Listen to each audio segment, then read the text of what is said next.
السلام عليكم. لماذا تتعامل الناس مع قصة الترك تعاملا مخيفا؟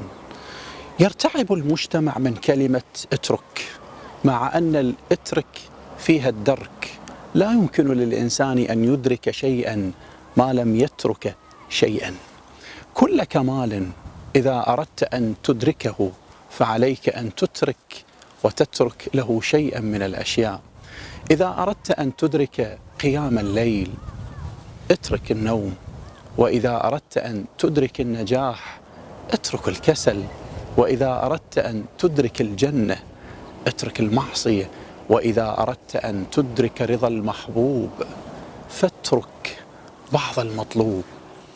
الترك بثقافتنا تحتاج أن نطورها ونتعامل معها على أنها بالضبط تشبه الأخذ. لا فرق بين الأخذ والترك إلا في منظور ثقافتنا أيها الكرام. شهر رمضان واحدة من الرسائل التي تريد أن توصلها لنا هو أن نتعلم كيف نترك بوعي، كيف نترك بثقافة، وكيف نتعامل مع الترك والأخذ بمستوى واحد. لماذا؟